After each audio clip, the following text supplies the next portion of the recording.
is 5G something people listening to this podcast who are facing into a mobile procurement, is 5G high on their agenda? Should it be high on their agenda? What's your take on it? There's been a lot of hype, a lot of marketing, a lot of advertising, a lot of talk about 5G. We've discussed this hype for 3-4 years, I guess. There are still no killer apps out there that require 5G. I think the number one use of 5G, I'm going to be bold here, is showing your colleague or friend or interested punter in the pub your speed test result.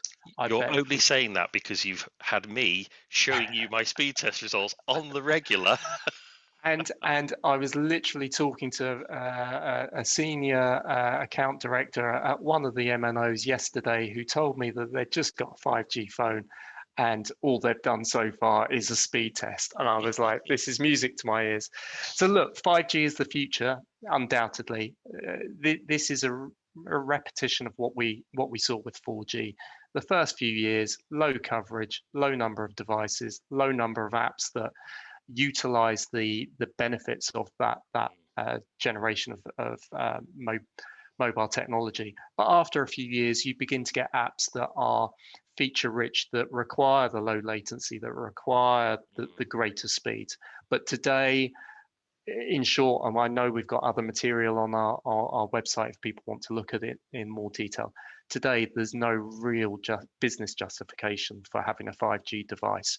They cost more, coverage is very patchy. There's not much more that you can do with it other than speedily download data if you happen to be in coverage. For most people, the amount of data they're consuming, they can do perfectly well on 4G or on Wi-Fi. There's no real benefit. The only real use case that I can see today, particularly for a handheld 5G device, is if you're about to step on a plane and want to download 5 hours of content quickly because you've got to do it last night when you're on your home Wi-Fi.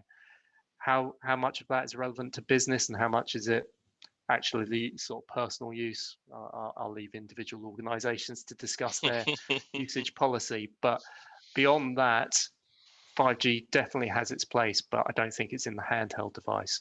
Obviously, we're seeing some trials of campus technology using 5G to flood ports and universities, things of that nature, hospitals, instead of Wi-Fi, or to complement Wi-Fi. And again, we go into more detail on some of our other insight material, but I'll leave it there for now. I think, John, that probably answers your question.